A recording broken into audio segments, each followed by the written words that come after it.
नमस्कार दोस्तों, मैं Dharmendra success combination YouTube channel पर आप सभी का स्वागत करता हूं। तो मैं हिंदी व्याकरण के बारे में मैं पढ़ा रहा हूं और मेरा पढ़ाने का उद्देश्य ये है कि आप भी मेरे तरह, मैं ऐसा नहीं हूं कि मैं सिर्फ केवल पढ़ा ही रहा हूं, मैं पढ़ भी रहा हूं, यहाँ तक कि कंपटीशन फाइट भी कर रहा हूं और फाइट भी है मेरा।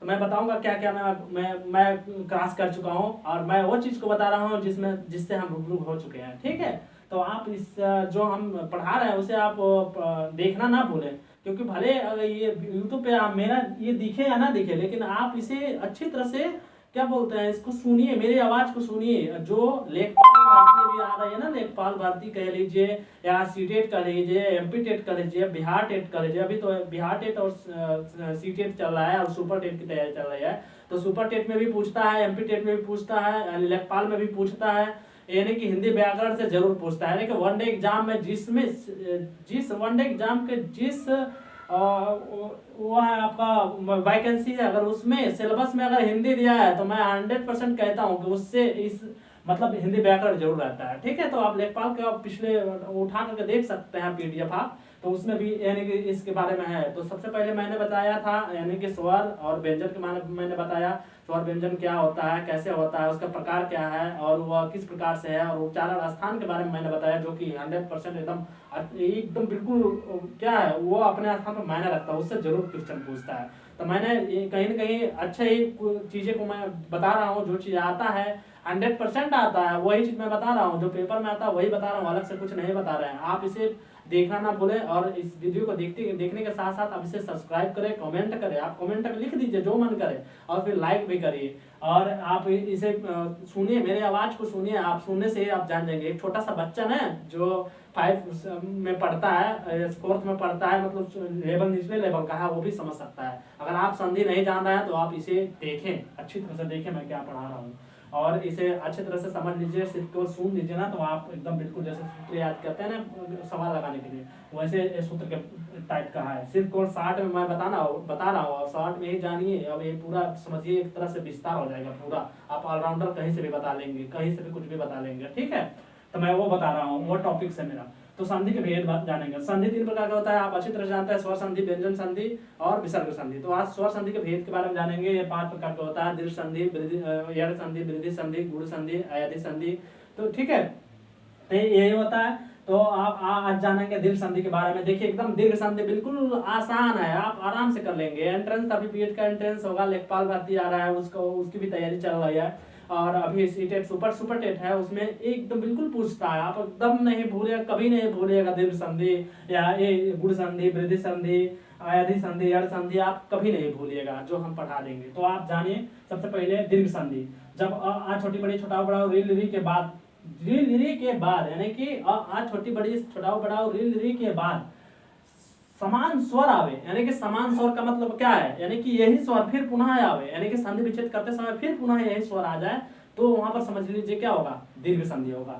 अब एक जैसे मैं उदाहरण एक बता दें, जैसे विद्याधन अर्थी, यहाँ भी लिखे हैं विद्याधन अर्थी, यानी कि आ है कि नहीं, यहाँ पर आ है ना, यहाँ भी आ है और यहाँ भी यहाँ क्या है, यहाँ भी अ है। ठीक है, ये अ और ये अ मिलेगा तो क्या होगा, देखिए आ धन अ बराबर क्या होगा, विद्यार्थी। हुआ कि नहीं हुआ, यानी कि आ यहाँ भी मिला है, यहाँ भी मिला है, यानी कि दोनों समान स्वर मिली है कि नहीं संधि विच्छेद करते समय, तो वो समझ लीजिए कि दीर्घ संधि। कहीं भी कोई भी किसी का भी नाम होगा, अगर आप वो नाम अगर जान रहे हैं तो आप उस नाम को आप विच्छेद कर सकते हैं कि इसका मतलब क्या होता है। ठीक है, आप किसी के भी नाम का विच्छेद कर देंगे कि इसमें कौन सी संधि आएगा। हम जो संधि बता रहे हैं इसको अगर आप पढ़ लिए, अगर आप इस यूट्यूब चैनल को आप अगर देख लिए तो देखिए हमने बताया विद्याधन अर्थी बराबर विद्यार्थी। जैसे गुरु धन उपदेश क्या होता है, गुरु धन उपदेश बराबर क्या होता है, गुरु उपदेश, यानी कि उ आया कि नहीं, बड़ा वाला उ आया, फिर यहाँ पर उ आया ना, धन के बाद उ आया है कि नहीं आया है, तो यहाँ समझिए दीर्घ संधि है। ठीक है, इसी प्रकार गुरु धन उपदेश क्या होगा, इसका मतलब गुरु उपदेश। ठीक है, अब मैंने बताया विद्याधन आलय, आ धन आ बराबर आ होता है कि नहीं, विद्यालय, विद्यार्थी, गुरु धन उपदेश, ये समझ लीजिए दीर्घ संधि है। आप नहीं भूलिएगा। क्या ये कठिन लग रहा है, बिल्कुल कठिन नहीं है, आप इसे हल्के में ना लीजिए, बिल्कुल एकदम आसान तरीका है। इससे आसान तरीका आप कहीं भी यूट्यूब चैनल पर खोजिएगा, कहीं नहीं मिलेगा, जान लीजिए मेरा यह दावा है। गुड़ संधि आप कंपटीशन बैठिएगा, आप टेंशन में भी नहीं होइएगा, अच्छे तरह से आप कर ले जाएगा। अब गुण संधि के बारे में जाने, अ आ के बाद, यानी कि अ और आ के बाद, सुन लीजिए अच्छी तरह से, ये सूत्र है सीधे, के बाद छोटी बड़ी छोटाऊ बढ़ाऊ री ली अथवा ली आवे तो दोनों के स्थान पर क्या हो जाता है, ए ओ अल हो जाता है। ठीक है, ये सूत्र है, समझ लीजिए, ए ओ अल हो जाता है, यानी कि अ आ के बाद छोटी बड़ी छोटाऊ बढ़ाऊ री अथवा ली आवे तो दोनों के स्थान पर क्या हो जाता है, दोनों का स्थान का मतलब इसके बाद क्या हो जाता है, ए ओ अल हो जाता है। ओ आया, ए आया, और फिर इसके बाद और मैंने बोला है और अल बोला है।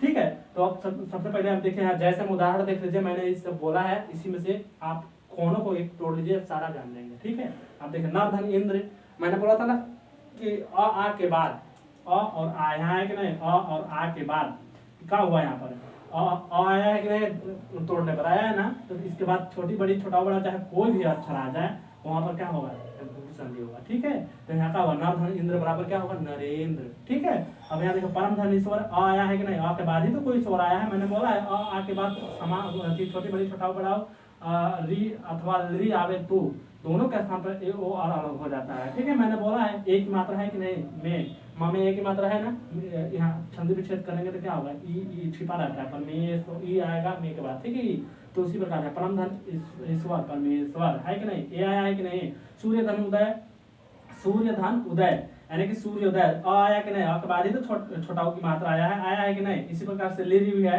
तो यहाँ सूर्य उदय हो गया। ठीक है, इसी प्रकार से आप अपना से चाहे किसी का भी नाम रहेगा, कोई भी चीज रहेगा, कहीं से भी कौन अच्छा रहेगा, आप अच्छी तरह मतलब शब्द रहेगा, आप उससे संधि विच्छेद करते हैं तो आप जान जाएगा, यानी कि तब जानिएगा जब मैं स्वर संधि, अगर स्वर संधि रहेगा तो ही जानिएगा, अगर व्यंजन संधि में पढ़ा रहा हूँ तब इसके बाद फिर विसर्ग संधि पढ़ाएंगे तब, यानी कि किसी का नाम रहेगा आप उसका संधि विच्छेद बिल्कुल कर लीजिएगा और आराम से आप कंपटीशन फाइट कर जाएगा, यानी कि 1 नंबर इसमें से अगर 2 नंबर पूछता है संधि से तो आप संधि कहीं नहीं बोलिएगा। क्या मैंने अभी दीर्घ संधि पढ़ाया, क्या गड़बड़ लगा, गुण संधि पढ़ाया गड़बड़ लगा, कहीं से भी आप कोई भी किसी का नाम तोड़िए, अगर नहीं आएगा तो कमेंट में लिख के भेजिए कहाँ हमको नहीं आ रहा है यहाँ पर, तो मैं बताऊंगा उसका भी। ठीक है, और व्यंजन संधि विसर्ग संधि तीनों के तीनों बताएंगे, आप संधि से कहीं भी टेंशन नहीं रहेगा, आपको कोई टेंशन नहीं रहेगा, आप अच्छे से कर लेगा। ठीक है, अब हम जाने वृद्धि संधि, वृद्धि संधि अ आ के बाद, यहाँ पर भी है वृद्धि संधि अ आ के बाद ही, मैंने बोला अ और आ के बाद, यानी कि ए आए ओ, ए या आय हो तो दोनों के स्थान पर क्या हो जाता है, आय हो जाता है, ए या आय हो तो दोनों के स्थान पर क्या होता है, यानी कि अ आ के बाद ही। ठीक है, फिर दूसरा में क्या है, फिर आप जाने अ आ के बाद ओ औ रहे तो दोनों का स्थान पर क्या हो जाता है, अ हो जाता है। देखिए यहाँ पर है आओ, तो आप इसी प्रकार से होता है। ठीक है, तो ए मतलब ओ या आओ रहे तो दोनों का स्थान पर क्या होगा, आओ होगा। अब हम आप इसके बारे में जानेंगे कि ये कौन सा संधि है, वृद्धि संधि के बारे में मैं बता रहा हूँ। तो सदा धन एव है ना, यहाँ पर सदा आ आया है कि नहीं, आ के बाद ही तो ए है, ए आया है कि नहीं, है ना, ए आया, ए आया कि नहीं आया, आया है ना, ए आया आया, यानी कि दोनों में से कोई भी आया तो वहां पर आय हो ही जाएगा, किसी भी कीमत पर आय होगा। तो यहाँ पर देखिए आप संधि विच्छेद करिए सदैव का, सदा सदा धन एव, अ आ के बाद ही तो ए आया है कि नहीं आया है, तो यहाँ पर सदा धन एव सदैव।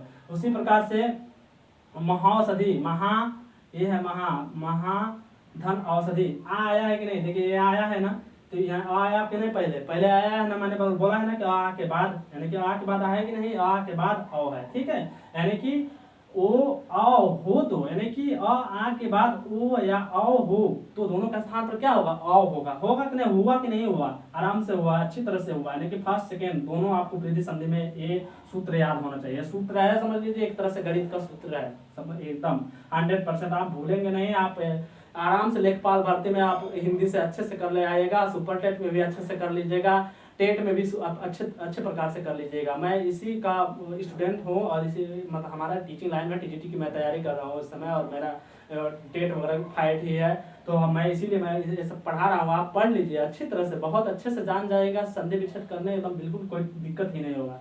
तो हम महाधन औषधि बराबर क्या होगा, महाऔषधि, हमने बताया है ना कि आ के बाद ओ या आओ हो तो दोनों के स्थान पर आओ होगा। यहाँ आओ हुआ कि नहीं हुआ, देखिए आओ है कि नहीं है, यानी कि आ के बाद ही तो है महाधन औषधि, है कि नहीं, इसमें सदा धन आय, यहाँ पर आ के बाद ए आय हो तो दोनों का स्थान पर आय हो जाता है, ये भी है। आप इसी से सिर्फ इसी उदाहरण से आप पूरा किसी का भी नाम का या कोई भी रहेगा, अगर स्वर संधि है तो आप बता लेंगे। ठीक है, स्वर संधि में अगर वृद्धि संधि है तो ठीक। अब यह संधि के बारे में जाने, छोटी या बड़ी के बाद, आप यहाँ पर जान लीजिए छोटी या बड़ी के बाद कोई भी भिन्न स्वर आए तो वहां पर क्या होगा, तो वहाँ पर क्या होगा, य होगा। ठीक है, यह होता है, यानी कि छोटी और बड़ी के बाद। अभी जैसे ऊपर वाला मैं पढ़ाया हूँ, यहाँ आ के बाद ही आया है, यहाँ अब छोटी के बाद आएगा। छोटी या बड़ी के बाद कोई भी भिन्न स्वर आए तो वहाँ पर क्या होगा, वृद्धि संधि होगी। ठीक है, वृद्धि संधि होगी। अब वृद्धि संधि नहीं होगी, मैं गलत बोल रहा हूँ, यानी कि यड़ संधि होगी। यानी कि छोटी या बड़ी के बाद कोई भी भिन्न स्वर आए तो वहां पर यह होगा। और उसी प्रकार से छोटाऊ या बड़ाऊ के बाद कोई भिन्न स्वर आए तो वहां पर क्या होगा, वह होगा। ठीक है, देख लो यहाँ पर है, यहाँ मैंने लिखा हूँ छोटाऊ या बड़ाऊ के बाद कोई भी भिन्न स्वर हो तो छोटाऊ बड़ाऊ के स्थान पर वह हो जाता है। ठीक है, फिर उसी प्रकार से री के बाद कोई भी स्वर रहे तो वहां पर र हो जाता है, री के बाद कोई स्वर रहे तो वहां पर ल हो जाता है। ठीक, तो ये चीज आप अच्छी तरह से जानते रहिए। यह है यड़ संधि। यड़ संधि बहुत ही आसान है, यानी कि सबका सब आसान है, कोई कठिन नहीं है। बस केवल आप सुनते रहिए मेरी आवाज को, कहीं भी त्रुटि होती होगी तो उसे आप नजरअंदाज कर दीजिए, त्रुटि को जो सही है उसे ही पकड़ा करिएगा।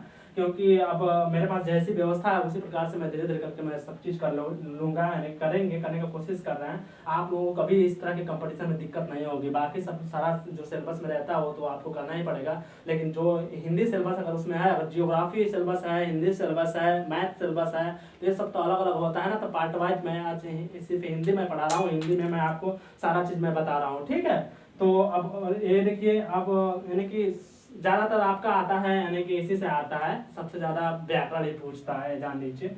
ऐसा नहीं है कि सिर्फ व्याकरण से पूछता है, वो साहित्यिक से भी पूछता है, तो उसे भी मैं बताऊंगा। अब अयाधि संधि के बारे में जानेंगे। अयाधि संधि है क्या, यानी यड़ संधि जाने हम, सबसे पहले दीर्घ संधि जाने, गुण संधि जाने, वृद्धि संधि जाने, यड़ संधि जाने। अब अयाधि संधि के बारे में जानेंगे।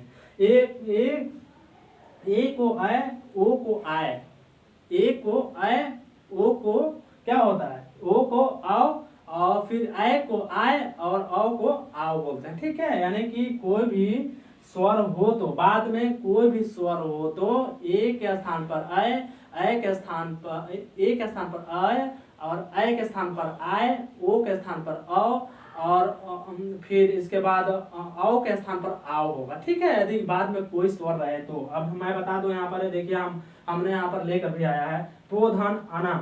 यहाँ पर क्या होगा, पो धन अना। ठीक है, पवना है कि नहीं, पवन, पवन का संधि विच्छेद करिए, पो धन अना, पवना। नय धन अकह, नय धन अकह बराबर नायकः होगा कि नहीं। मतलब ए के बाद अय आया है कि नहीं आया है, आया है ना, आप अच्छी तरह से जान सकते हैं, यानी कि ए का अय हुआ है कि नहीं हुआ है। नय धन अकह नायकः हुआ है कि नहीं हुआ है ना, आय हुआ, देखिए नायकः आय हुआ कि नहीं, आय के बाद आय हुआ ना, यहाँ देखिए नय है कि नहीं, नय है ना, और यहाँ पर आ हुआ कि नहीं, आय हुआ कि नहीं, आय को आय बोलते हैं कि नहीं, बोलते हैं ना, है सही है कि नहीं।